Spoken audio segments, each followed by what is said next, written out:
Hey, good morning, good afternoon, good evening. I guess we are joined by Chris Hewish of Exola. Good morning, Chris. How are you today? I am doing great, Ayan. It's great to be here with you. Well, pleasure having you. I'm so glad you were able to, make some time for us. I know your schedule's usually packed.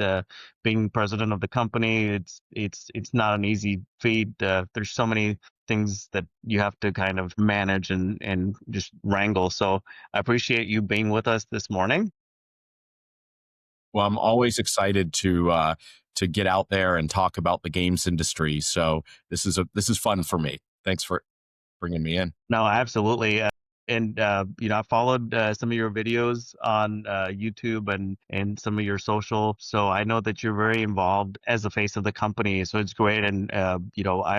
I'm just lucky to have you. So if it's all good with you, the format is somewhat like this. We'll talk a little bit more about your background, and then we'll talk about Exola's company background, followed by some input or some insight into the vision uh, at Exola, the market and industry trends that are impacting you guys, any current state type of subjects that we have listed out here. And then we'll talk about some culture and leadership at Exola that you may be able to shed some light on, followed by what your dream customers look like, or what's your ideal customer profile. So if you like that format, then we get started. Let's do it. Sounds good to me. All right. So yeah, tell us a little bit about your background, Chris. So I'm a lifelong gamer, and I've had the great fortune to have a career in the games industry that is going on 3 decades now. And I really have been able to work on all sides of the industry, everything from designing and developing games in the trenches, making them, to producing them at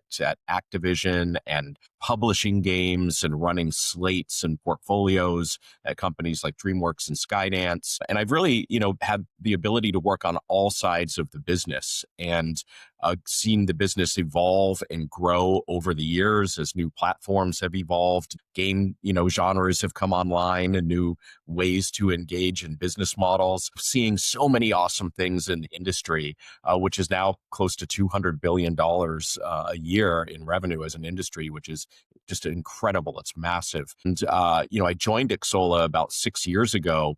And what really drew me to the company was the fact that I was able to continue this journey working on all sides of the industry. And at Exola, I really have had the opportunity to learn and see the industry from an entirely new perspective, to truly see and operate at scale. We work with thousands of games all around the world, to really see what that means, to provide everything, all the things that game developers need to go direct to their players. So it's been an amazing journey, and it's still going. And I love talking about it and sharing about the industry. Absolutely. So for those of our listeners that may be newer to the gaming space, how would you describe Exola in one sentence to a novice gamer or new gamer? Exola provides all the things that anybody needs to run their games business.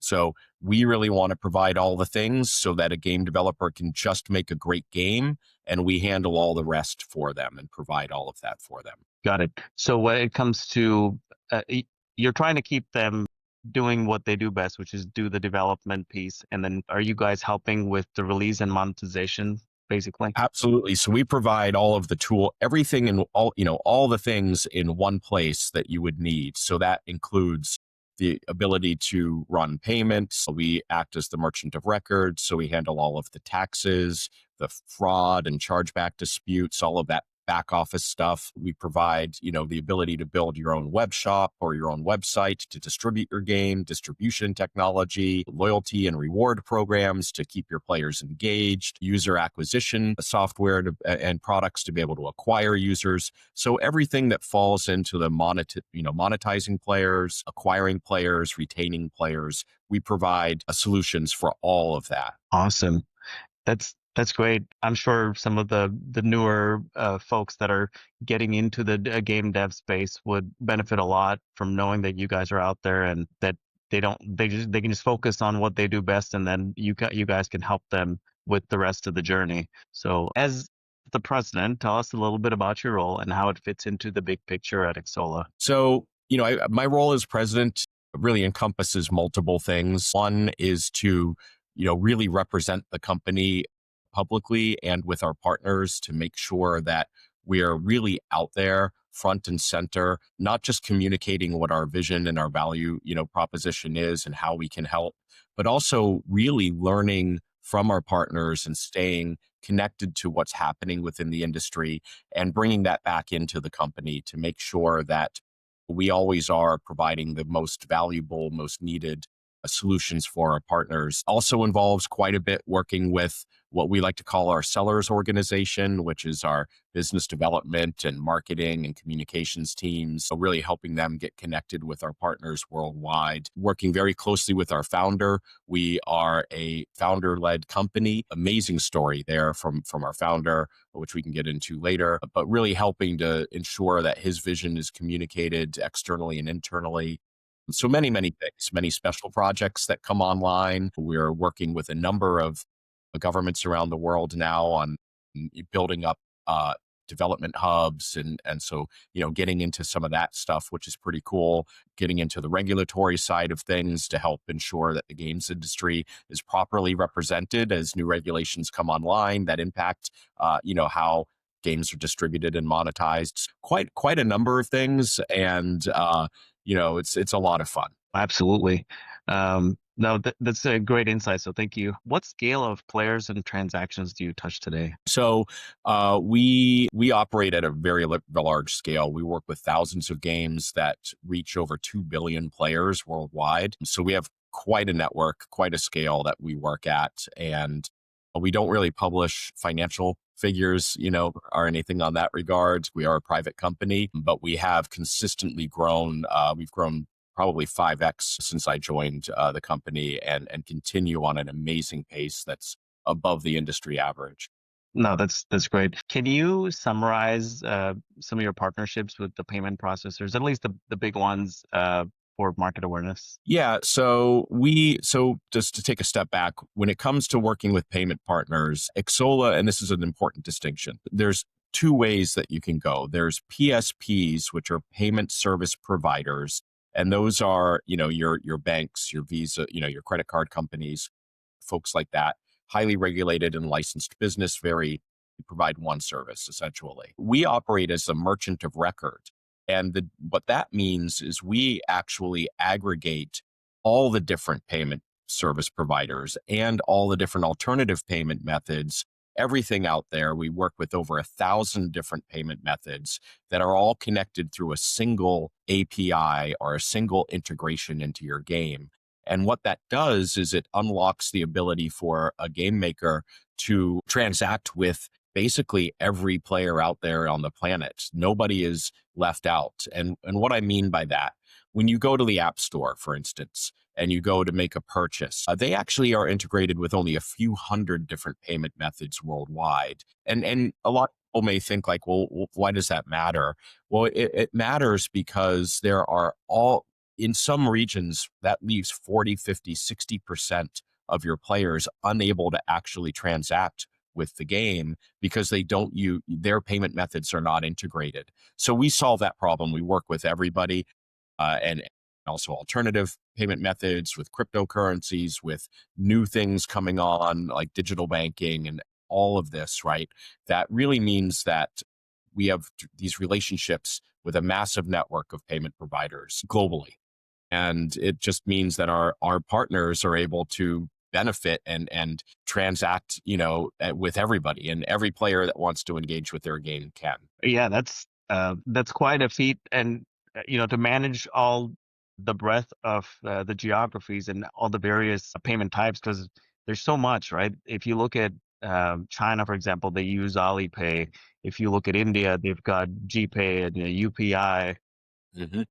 interface, and then of course we use the four big processors here in the US, the four big networks. So I can imagine how complicated and how diverse the processor landscape or the method of payment landscape is. So I think your role as the merchant of record kind of takes some of that burden off the developers, right? Yeah, it really does. And you're right. You called out a number of different payment methods that are in different regions. And it's not as simple as just, hey, we're going to sign up, this new payment method in a region, especially in places like India, for instance, and many other places around the world. You actually need legal entities in country to have understand that how the taxes work, how money flows in and out of a country.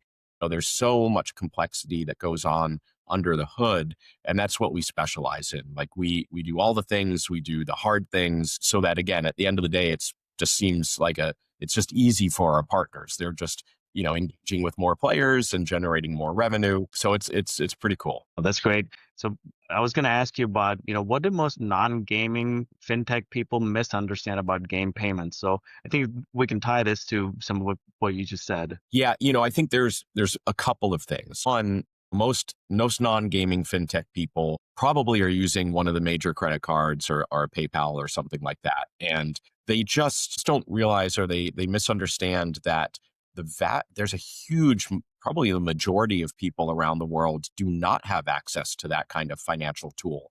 And they're using alternative payment methods. In some cases, there are people that are still using cash kiosks where you go and you deposit cash and then you get basically a code out of the kiosk that you then go enter to buy your thing. E-wallets, super apps, there's all these things that are happening around the world. And I love it that you called out a few, like Alipay and UPI and in India. And there's all these things that people just don't realize. It's a very narrow point of view. They don't realize they're out there. But if you don't widen the aperture there to include all those payment methods, you really are missing out. People literally are unable to pay for, things in your game or your product. So that's a huge miss right there.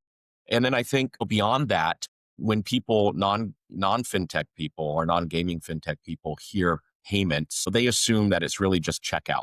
Payments, that's what I do when I check out I've put something in my cart, I click pay, and that's what payments are. And in games, it's not a checkout problem. It really is more of a systems problem. And what I mean by is you're not just moving money from point A to point B, you're really trying to manage that's part of it. But beyond that, you're managing the player identity, regional pricing, tax complexity, fraud behavior, platform rules, which are always changing, live operations cadence, and even the emotional element of purchasing something when it comes to that point in time in a game. Because a lot of game purchases are driven by, emotion or ego, wanting to, show yourself off or whatever it may be. And then, there's the other part of it is volatility. Games, they don't act like a regular SaaS or e-commerce business. And what I mean by that is revenue in games is very spiky. It's very up and down, driven Mm-hmm. by events. It's deeply tied to the release of content. So if your payment stack, the underlying technology, can't flex, scale with launches or updates or live events, then you're leaving money on the table. And this happens so often with game companies that don't really think about it, or maybe just use a smaller number of payment options. They're not able to handle if there's a big spike, or they run like a holiday event or release a new update or enter a new market, and all of a sudden players are left kind of spinning at checkout and not able to complete a transaction. So there's so much complexity under the hood. It's not just about your checkout. It's really what's the relationship and how you're able to scale behind that. No, absolutely. And this kind of, you mentioned earlier that you also accept some forms of crypto. So I think that must add another layer of complexity in how you can monetize that and tie it to your revenue, right? Yeah, absolutely. And, that's an area where we have some partnerships as well, that are integrated into our PayStation, which is our payments API product. And that is a rapidly evolving landscape. And there's a lot of regulations that are floating around right now. And I think we're going to see, the Clarity Act and the Genius Act, really coming into effect, getting signed into law, or at least the Clarity, I think Genius already is, but Clarity Nice. this year, which will really help, I think, not ignite, but it will drive further adoption of cryptocurrencies as these things are properly classified as digital assets versus, speculative, commodities, and that'll have a positive impact. And, more and more people are adopting crypto. So that's just one example of how, payments is living, ongoing sort of system. It's not just a one and done kind of thing that you integrate.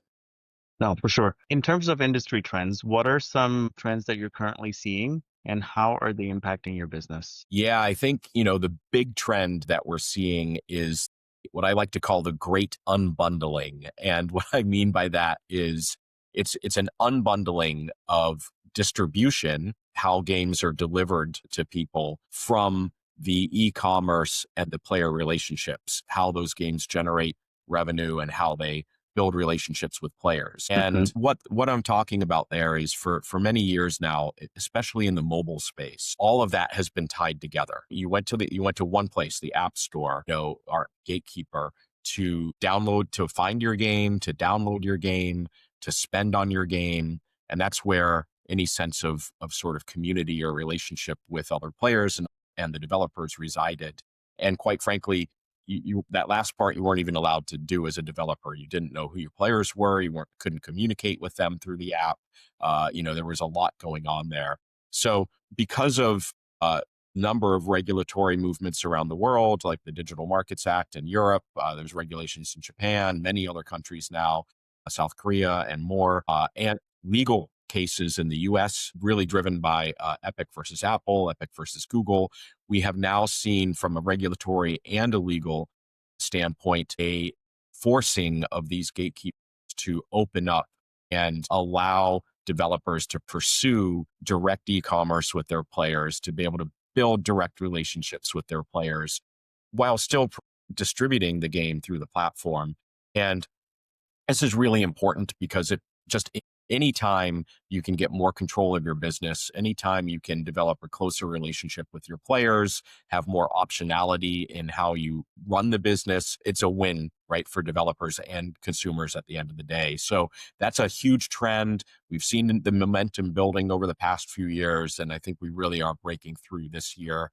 The data around that, I'm looking at, we were the inventor of something called web shops, which are a way for game makers, mobile game makers, to actually run their games business outside of the App Store. And we've seen those developers grow revenue over time with building these direct relationships. And in some cases, have moved 50, 60% of their revenue from the App Store to their own direct to consumer channel. We're also, so web shops have been huge. There's also other trends, account-based commerce, regional payment optimization is huge, to go back Yep. to payments, right? And really,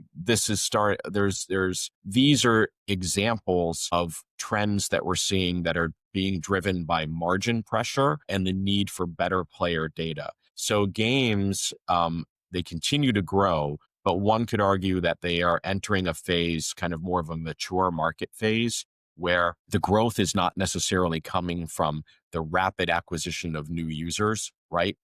Even though we are getting more and more users, there's over 2 billion, over 3 billion gamers worldwide now. So we're hitting a point where there's just not many people left who aren't gaming. So in order to increase their revenue, and because people are getting smarter about their businesses, we're seeing more focus on margin improvement. Again, that's part of why going direct to your players is so big, because the gatekeepers are charging 30% fees, but when you work with somebody like us, your fees drop down to maybe the 5 to 7% range, right? That's a huge margin improvement right there. And then on top of it, developing these direct relationships allows you to provide better value propositions, targeted offers, regional pricing, things that actually increase the revenue per paying user as well. Yeah. No, for sure. So if I understand you right, the only thing they would do from the app stores, whether it's the Google App Store or the uh, Apple Store, App Store, is download the game and that's it. Because of course the ecosystems are controlled on the download piece, but after that, all bets are off. Yeah, that's where we're heading. And we've seen that start to open up, where you are able to, of course, there's a large number, the stores are still part of the overall ecosystem. This is not saying that game developers will abandon the app stores.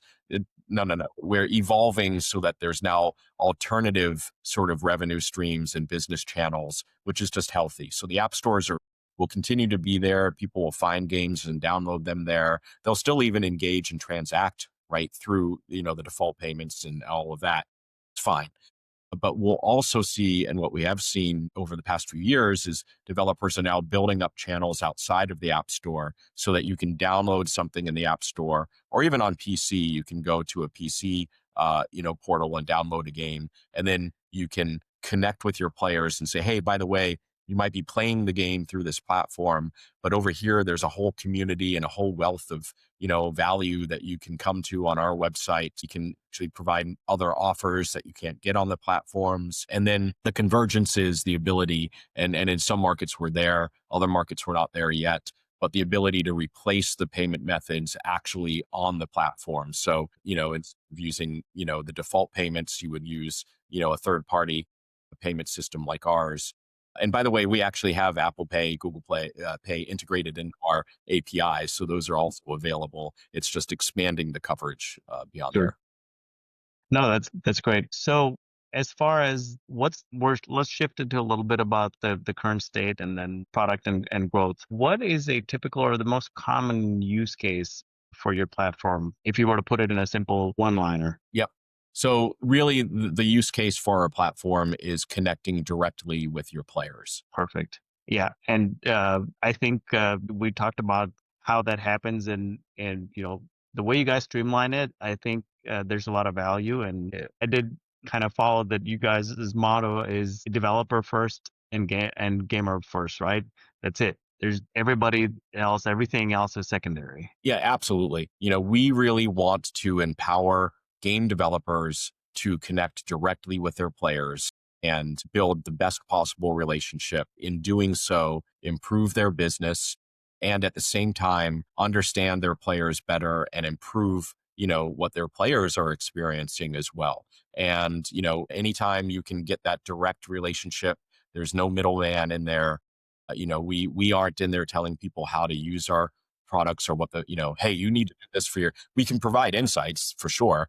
But at the end of the day, we believe that the game developer and the player understand what's best for them. We just want to facilitate that and then, sort of stay in the background and help them succeed. So if you wanted to tell us a little bit about how do you guys go to market or find these guys that are starting out in their game development journey, and then also tie in something with the Exola Funding Club if that applies to this scenario.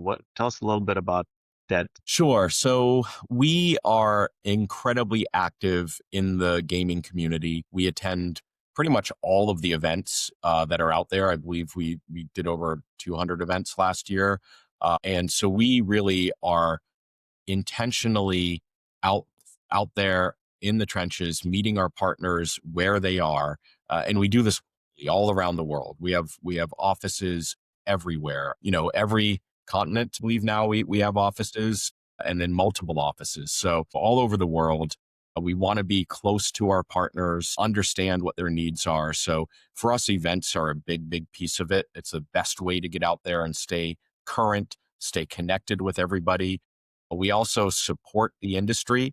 We are big believers in building the ecosystem, right? Not just extracting from it. So we're out there doing partnerships with all sorts of entities throughout the gaming ecosystem, Women in Games, the IGDA, GamesBeat. These are all different parts of the ecosystem and many, many more.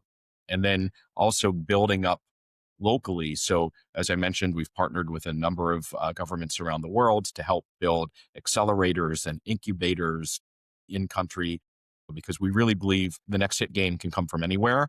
And of course it's self-serving. If the industry is strong, that helps us, but that's not really the main reason we do it. We love games. We believe that they can come from anywhere. It's how our company was founded. Our company founder he came from really nowhere and built this, multi-billion-dollar company that is disrupting the industry and helping so many people bring their dreams to life. So, as part of that, you mentioned Xsola Funding Club.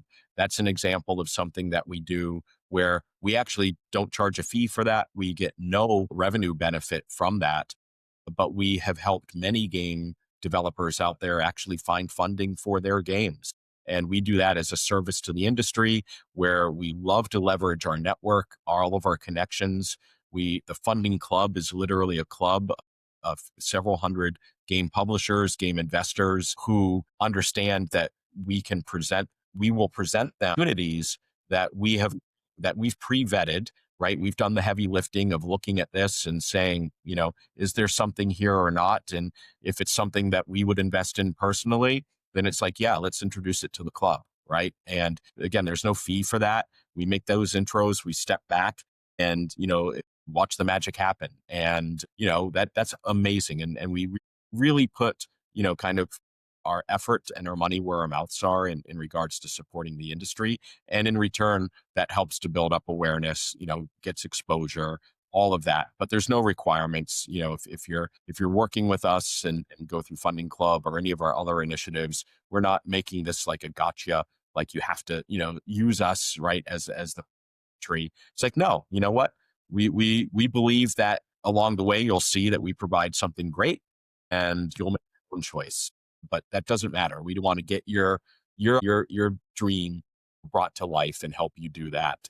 And the rest, will go from there. So I'm guessing there's a submissions process, or is it? I guess tell us a little bit about it. Does a new developer submit their game to you to be considered, or do you look at it periodically and do the reach yourself? No, it's inbound. So, we are open for submissions and people can go to our website, xsola.com, xsola.com.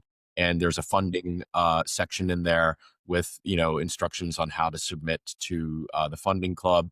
It's run by a great guy named Justin Berenbaum, who's an industry professional. He's been around for many years and he looks at those submissions. He has a team that works with him. Not only looks at submissions but also provides feedback. So even, often if it's like, yeah, we're not going to introduce this to the funding club, it's not just you don't get any response. The team is amazing at providing feedback of like, hey, here's our, suggestions on what's missing, right? And what could help you. Because again, we want people to succeed and it's not about extracting from the industry. It really is about helping to build it up. Absolutely. So as a business, what's working well for you guys right now and what's been challenging? Yeah. So, I think what is working well for us now is certainly the web shop business. And this is the solution that I mentioned a few moments ago that allows mobile developers to really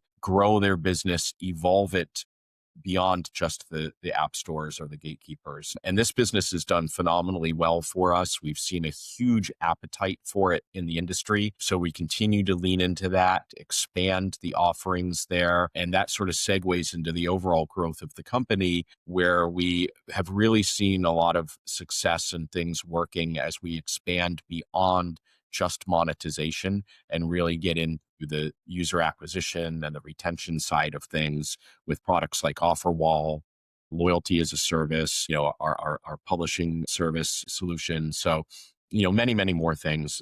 I love to say all the things. So we've seen great work in that, and that aligns with just the overall industry trend of companies going, really valuing that direct relationship with players. Sure.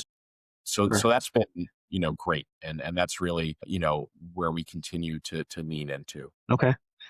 And how about something that's been challenging? Yeah. So challenging, I would say the regulatory.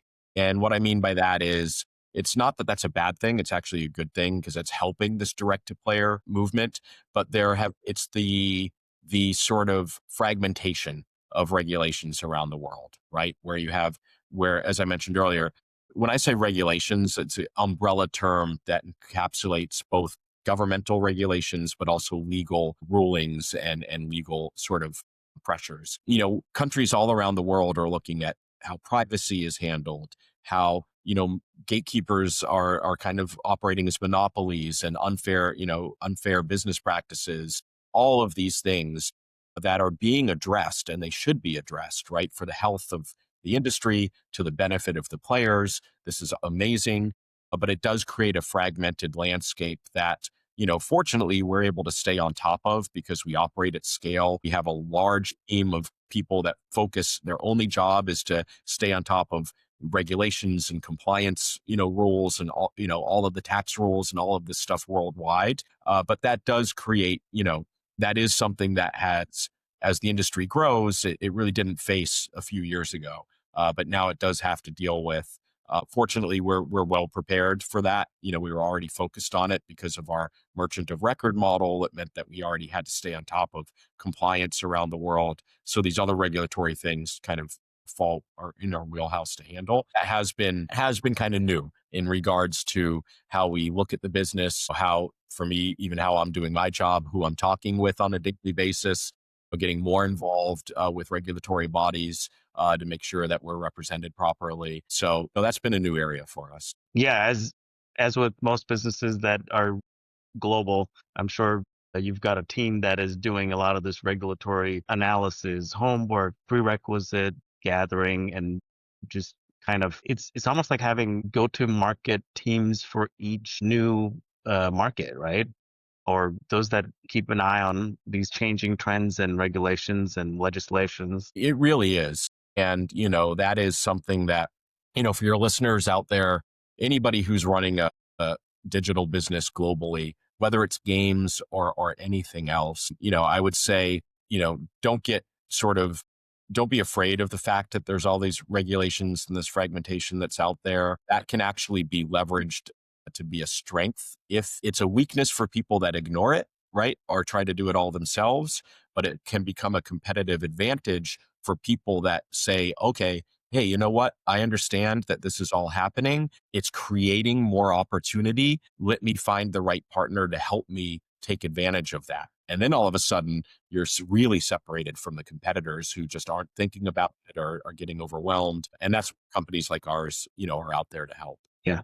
No, and for sure, I think partnering is key. I like to joke about this. Like, you're not in the regulations business. You're in the payment processing business. So find somebody that can accelerate surmounting your challenges there. But yeah, that holds true with most scenarios where it's something that you have to get past, and you just find the best people to get you past it, and then it's in the rear view. So in terms of features, right? What is the most underused Exola feature that quietly drives the most revenue for your partners? The most underutilized feature. So I think, it is probably a little unfair for me to say it's underused because it's a relatively new. So I'm going to, I'm going to give you two answers, right? So I'll finish this one. So we've recently launched a offer wall product, and that is something that is rewarding. It allows developers to provide offers to players to engage with games and be rewarded for that. And we have seen that that is really effective, not just in helping to acquire new users, but to actually retain existing users. And that's a big thing and again, as we're getting into this phase where people are looking at margins and, other parts of the business to improve upon, for many years, it was all about user acquisition. You kind of acquired them and you had you kind of got a leaky funnel here where, you're bringing people in. I used to describe it this way. It's like running the air conditioning with the windows open, right? So you're just focused on, man, I got to turn the AC down. I got to keep it coming in, but a lot of it's kind of flowing out of the window. So retention is where you shut that window and you keep fully enclosed climate. And once it's cool, it stays cool. Right? So offer wall is something that really helps our partners do that. We've seen amazing results in short period of time. And maybe that's more of an example of how people are underutilizing just any tools that allow them to help with retention. That's a really important part of the business. I could go on and on about that in regards to user acquisition costs have gone up to acquire users than ever, et cetera, why that's important. But we'll pause there. The other part, which is part of I would say our pay station, and when you're talking about monetization, something that really is underutilized is really the idea of regional pricing. And really too many developers they set a price, they set it at a tier 1 territory price. They're like, and again, it's not negligent, it's just human nature. You know what you know, right? And people don't take into account that there are people around the world not only have different, financial, sort of situations, but culturally how people look at spending money on digital products, on games, just there's so much that factors into it. And I would say, the partners that think about that, and we have all of these abilities in our products to actually do this, are able to really benefit and see increased revenue. And the people that don't think about it and think it's a one size fits all, or even people that think, oh, it's maybe a 5 or 6 size fits all, right? Sure. They're, Sure. you got to get deep. You got to get deeper than that. And there's real benefits to the business. For sure. I think a lot of folks that are in that uh, startup gaming development phase are not thinking purchasing power parity, to your point. And and and it's hard for us to fault them because uh, if I go like 8 years, uh, go back 8 years in time, Flakes was a $10 plan in the US. And when I was looking at it in India, it was exactly converted to the Indian currency and their viewership was lower. And now, when I look at it, they've adjusted and they've made it a little more competitive with all the other platforms that are their competitors.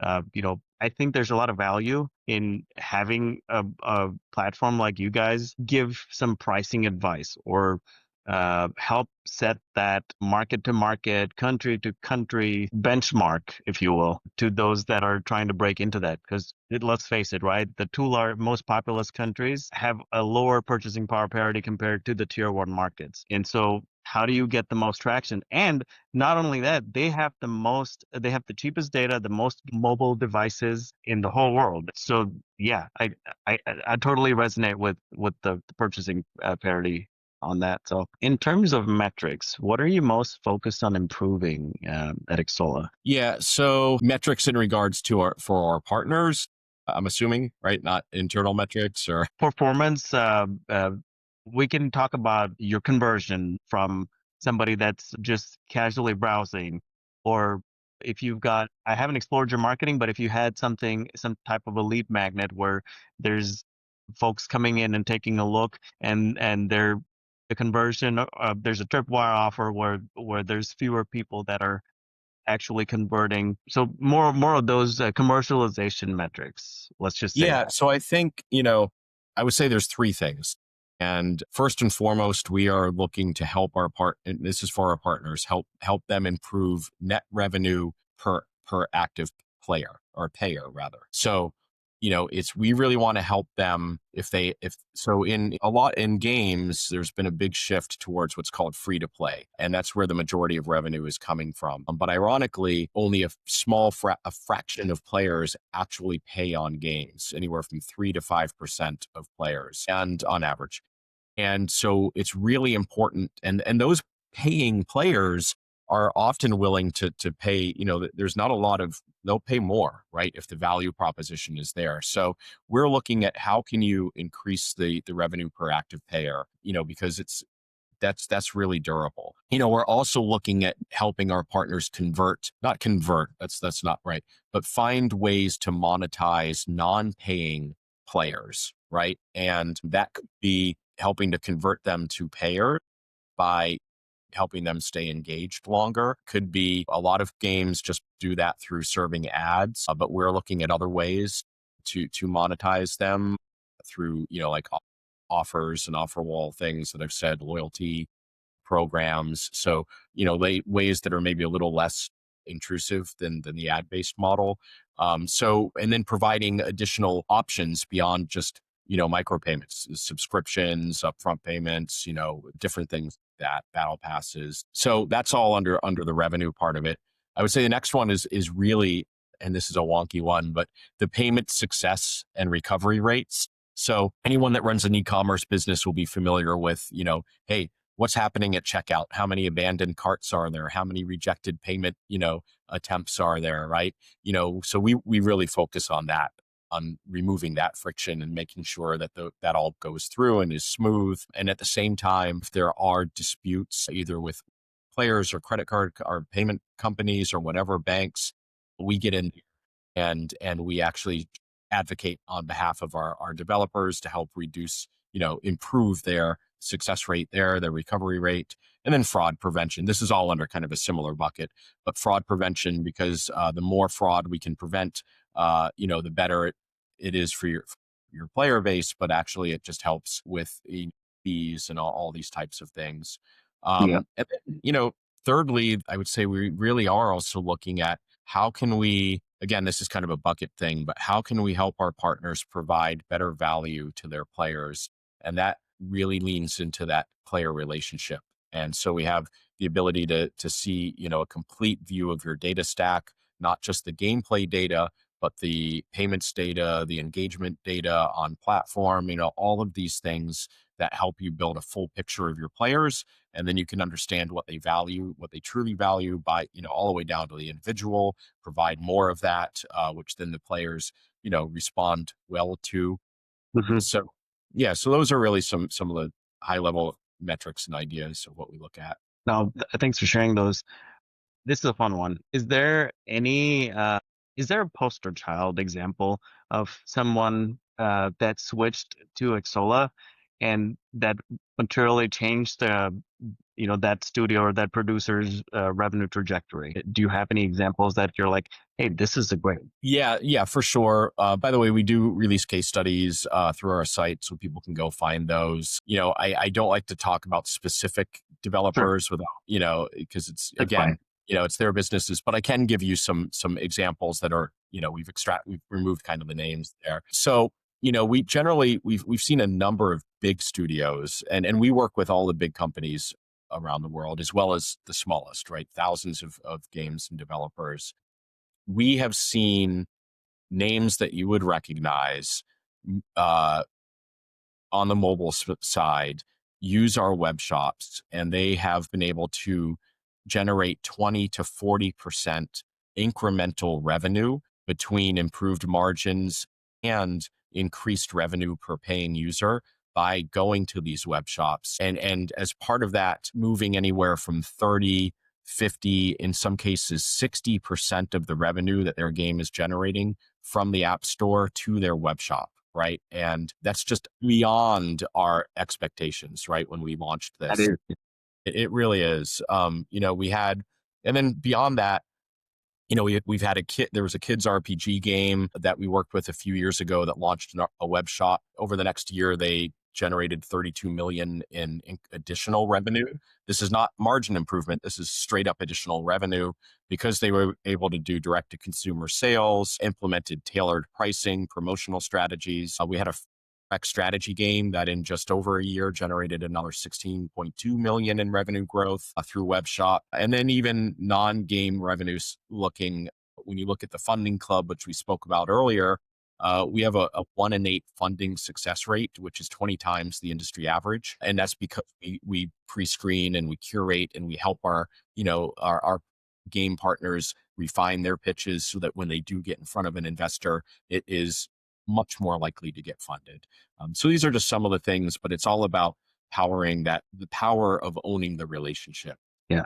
So is it fair to say when you guys do the Exola Funding Club that you're essentially playing the role of the seed for those guys and then helping them pitch to the Series A or whatever next round they're aiming for? Yeah, that's a great way of looking at it, in the sense that we're not giving them the seed money, but we are giving them the seed advice. Got It's a so maybe that, or really, it's kind of like having your own, seasoned industry, advisor. Yeah, our board member who's kind of like, and by the way, we're not taking board seats. We're not doing any of that. It's the analogy, right, who's right. giving that guidance and sort of hard won learnings that we're able to share. And it's not just, again, I can go on about this company for days. I love it. But, one of the cool things with Funding Club as well, as I mentioned earlier, we're out there at all these events. We're always talking with partners in the industry and we're learning. We're able to take that and also say, hey,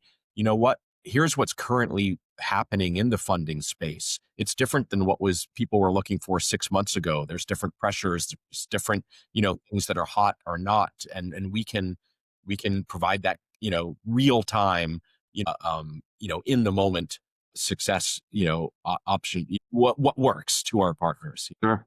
let's talk a little bit about the culture and leadership. So I know the founder has a great story from his beginnings to how he's built the company. Tell us a little bit about that. My gosh, yes. So our founder, Shurik Agapatov, he really is kind of a great American success story, quintessential success story. He's somebody that grew up in Russia, really from a family that really had a poor family, working class family, didn't really have anything, no connections, no funding. And he went out there, identified a need in the market, started this company working with helping browser games that you play through your web browser, be able to do their own payments directly to their players. And he started building this and he moved the company. That was 20 years ago. 15 years ago, 16 years ago, he moved the company to the US, became a US citizen, refounded the company here, and has turned, and all along the way, no outside funding, completely bootstrapped, has turned this from, his shared apartment with his family into a multi-billion-dollar disruptor in the industry, which is just unbelievable. And he still is incredibly active in running the business today. His vision really is driving what we do. And along the way, he's built up a fantastic team. Our, around 1,300 people now worldwide. We have a great mix of people from all cultures, all industries, people that have great experiences, also many people that are long tenured here at the company. So a great combination of institutional knowledge plus experience from around the globe that has all come together to continue driving us forward. No, that's great. So, as far as your ideal customer, I think you did um allude to it in the way of it's somebody that is starting out or has a little bit of gaming product built up that wants to go direct and have a more intimate relationship with the end user, a gamer, uh, and use your platform to kind of break down some of those walls. If that is an accurate depiction of your ICP, what is there any a particular region or any partner types that you're excited about adding or that relate to this? Sure. So, and by the way, it's not just the small developer, big publishers that are looking to really grow their business more. We work with everybody from one person to tens of thousands. So, but where do we see sort of the ideal, more customers that we could work with? It really is from I would say outside of the main hubs, outside of the usual suspects. And we really are seeing that games are already a global business. The development of from a player perspective, now we are seeing the development of games becoming more of a global business as well. And so we really are active in helping to build up new territories and regions that are looking to build up gaming ecosystems like we with those to the global stage. So that's kind of another ideal customer for us. Sure. No, that's great to know. We just started the new year, so looking at what the rest of the year holds, right? What are your top priorities for 2026? Yeah. So for 2026, really is continuing the momentum around web shops, continuing the momentum around helping our partners go direct to player.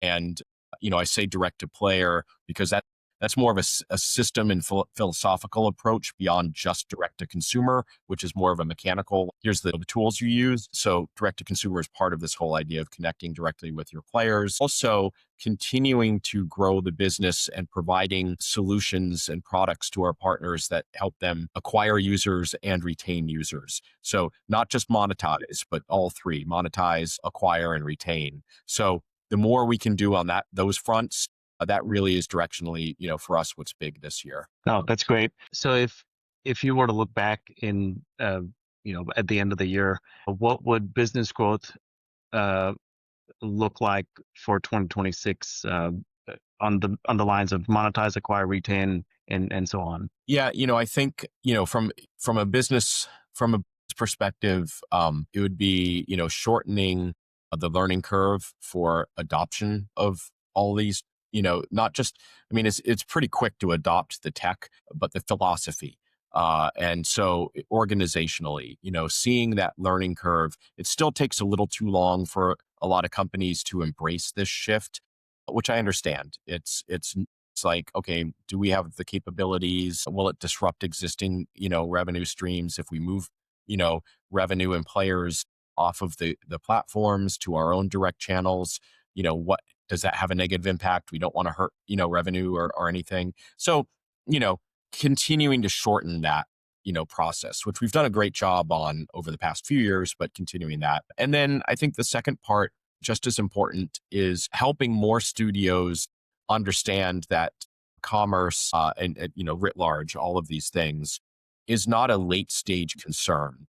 It really is something that if you're going to win, you think about it up front, you design it into the game from day one, and just helping more teams understand that and make that shift philosophically, because it's not like, oh, we launched our game and now, oh my gosh, what are we going to do in all these other markets? You should be thinking about that ahead of time. You should be thinking about how you're, engaging with your players, how you're, understanding what they value and don't value beyond just, the traditional metrics that you're seeing that you can track. So, really helping to pull that upstream a little bit more, the same way that in the past I've done that with marketing, for instance, where previously I used to see that marketing and development were separated at game companies, and marketing would late in the life cycle of a game and then be out of step, not really understand the value proposition, not communicate it properly to players. Conversely, the design team may not have understood what is current in the market, what players are actually valuing the way a marketing person does.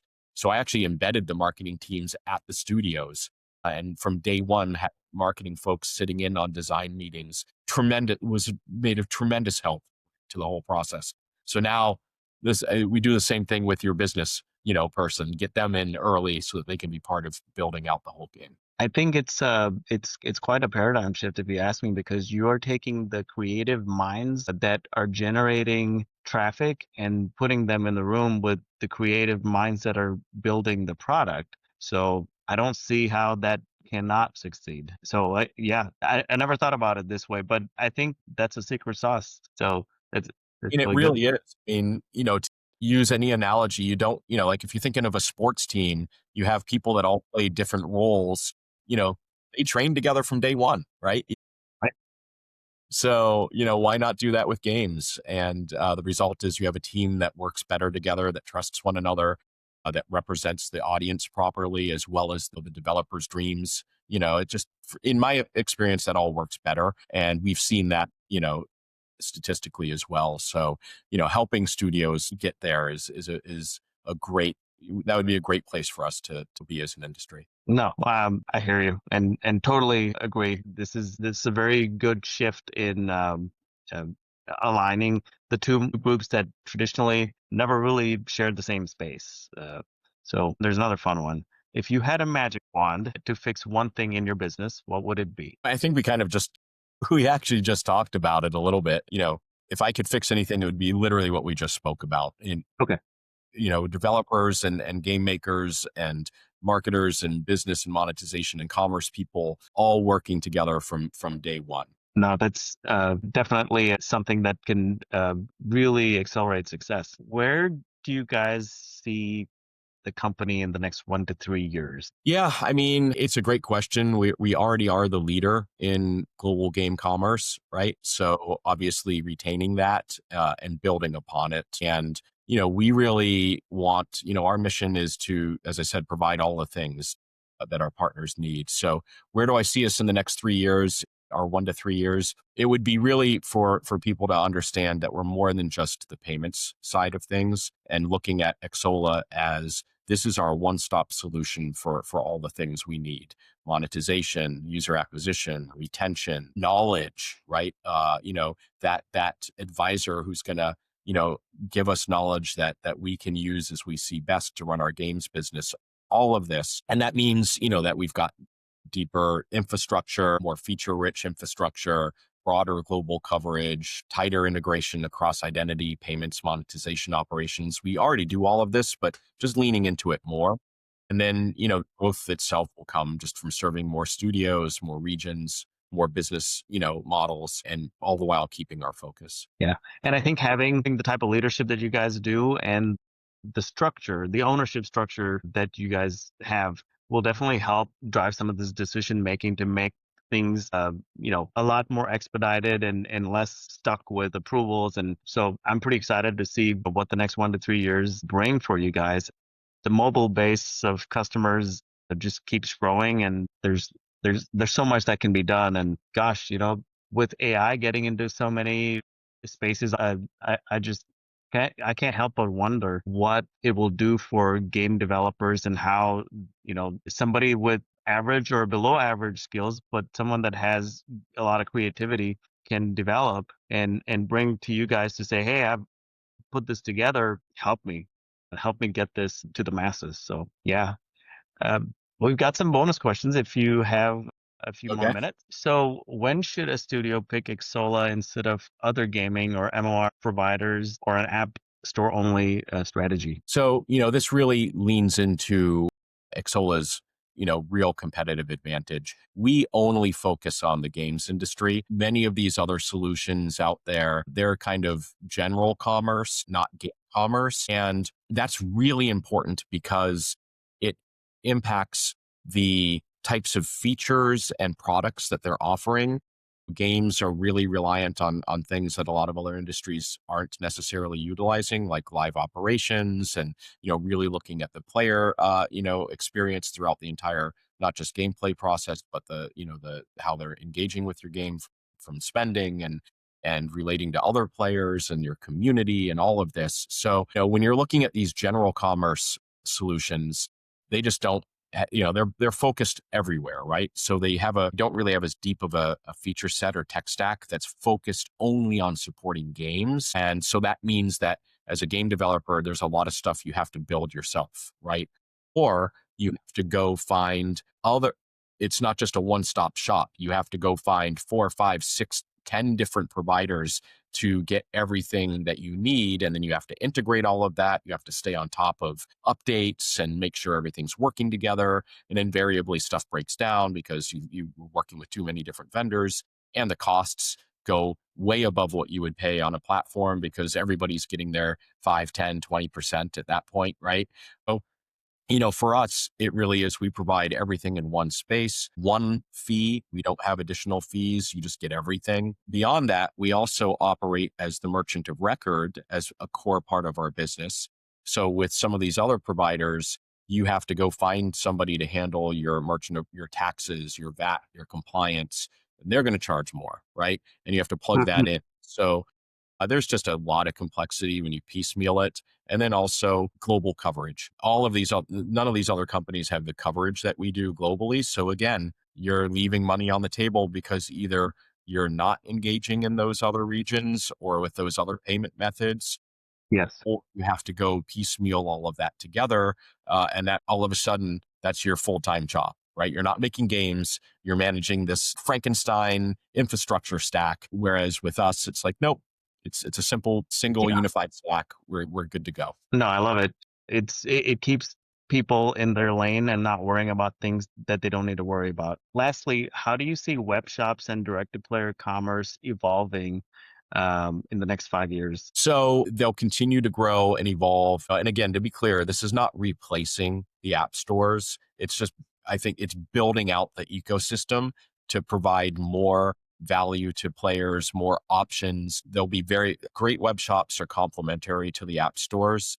And so we'll see that continue. And really, that future is a hybrid where the app stores remain the primary discovery engines, largest potential audience out there, but the direct to player part of it becomes the relationship engine where you have players that your most highly engaged players, the players that want to be part of a community, communicate with the developers, get more value from their hobby. These are the ones that now have somewhere to go, which are the web shops. And currently they don't have an option. If you're not doing a web shop, they don't have that option. And so nobody's happy, right? So the studios treat these as opposing forces are going to struggle, right? But the ones that design them as a system are really the ones that are going to win. No, great.